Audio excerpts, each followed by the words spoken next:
Hi friends. Today I'm going to begin reading a book to you called a chapter book. And so for each entry, you can look right here to find out what chapter I'm reading, okay? The story is called Because of Winn-Dixie. And it's written by Kate DiCamillo, and it's published by Scholastic Books. And today we're going to start with chapter 1, okay?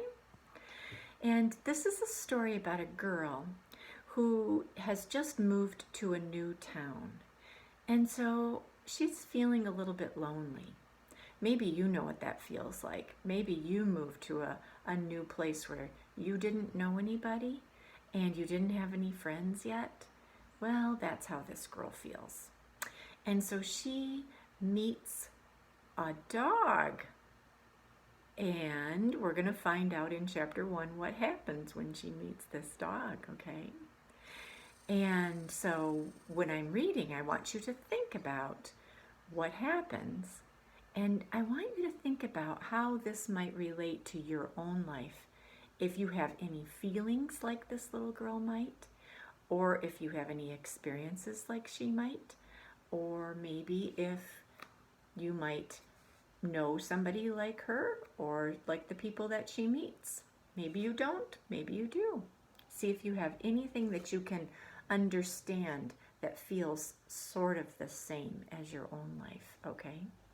We're going to be introduced to 3 characters in this first chapter. So watch for that. See if you can find the 3 characters in the story. That means the people or animals that are part of the story. Okay, here we go. My name is India Opal Buloni. And last summer, my daddy, the preacher, sent me to the store for a box of macaroni and cheese, some white rice, and 2 tomatoes. And I came back with a dog. This is what happened. Now, who do you think is talking in this story? Whose voice are we hearing? We are hearing the voice of Opal, and she is the little girl who's going to tell the story all the way through the book, okay? Yeah, it's her voice. I walked into the produce section, that means where all the vegetables and fruit are, of the Winn-Dixie grocery store. Okay, so we have grocery stores called Meijer or D&W or Walmart, and they have a grocery store called Winn-Dixie. It's the name of their store.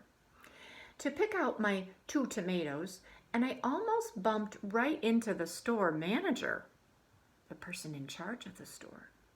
He was standing there all red-faced and screaming and waving his arms around. "Who let a dog in here?" he kept shouting. "Who let a dirty dog in here?" At first, I didn't see a dog. There were just a lot of vegetables rolling around on the floor, tomatoes and onions and green peppers, and there was what seemed like a whole army of Winn-Dixie employees running around, waving their arms, just the way the store manager was waving his. And then the dog came running around the corner. He was a big dog and ugly, and he looked like he was having a real good time. His tongue was hanging out, and he was wagging his tail. He skidded to a stop and smiled right at me. I had never before in my life seen a dog smile, but that is what he did.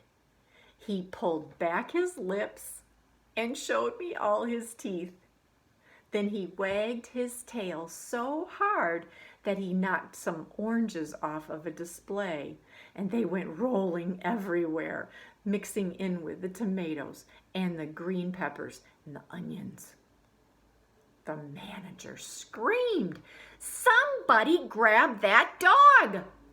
The dog went running over to the manager, wagging his tail and smiling. He stood up on his hind legs. You could tell that all he wanted to do was get face to face with the manager and thank him for the good time he was having in the produce department. But somehow he ended up knocking the manager over. And the manager must have been having a bad day because lying there on the floor, right in front of everybody, he started to cry. The dog leaned over him, real concerned, and licked his face. "Please," said the manager, "somebody call the pound." Now, a pound is a place that we have in America for animals that don't have an owner.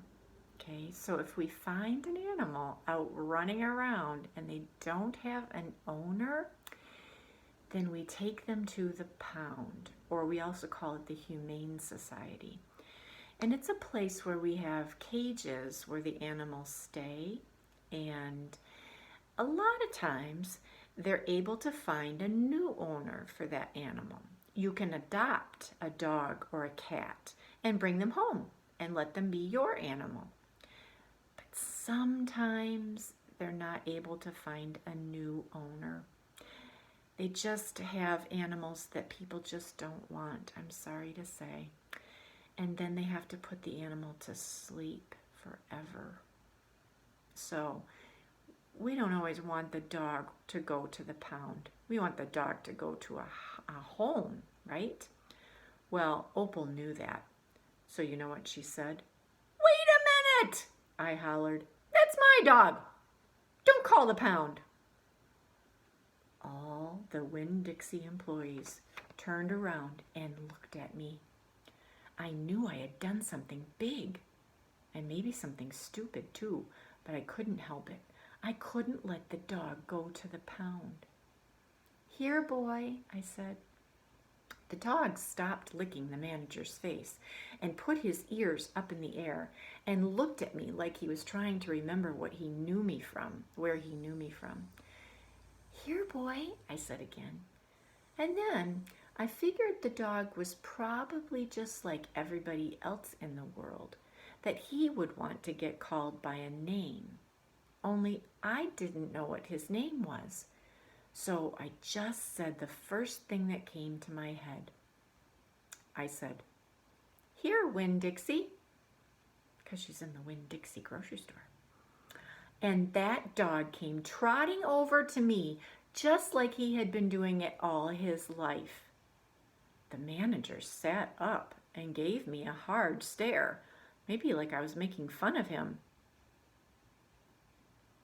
"It's his name," I said. "Honest." The manager said, "Don't you know not to bring a dog into a grocery store?" "Yes, sir," I said. "It won't happen again. He got in by mistake. I'm sorry." "Come on, Winn-Dixie," I said to the dog. I started walking, and he followed along behind me as I went out of the produce department and down the cereal aisle and past all the cashiers and out the door. Once we were safe outside, I checked him over real careful, and he didn't look that good. He was big, but skinny, and you could see his ribs.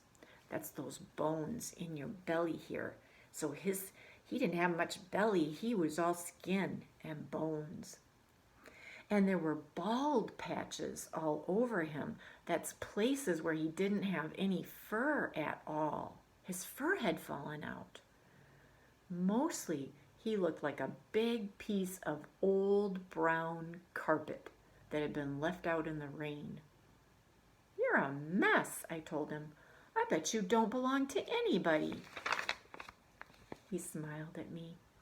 He did that thing again where he pulled back his lips and showed me his teeth. He smiled so big that it made him sneeze. Achoo! It was like he was saying, "I know I'm a mess. Isn't it funny?" It's hard not to immediately fall in love with a dog who has a good sense of humor. That means he likes things that are funny. "Come on," I told him. "Let's see what the preacher has to say about you." Now remember who the preacher is? That's what she calls her daddy. Yeah, because he's a preacher. That means he works at a church. He's the guy who's in charge of the church. Yeah, we sometimes call them ministers or preachers, yeah. So she calls him the preacher. And the two of us, me and Winn-Dixie, started walking home.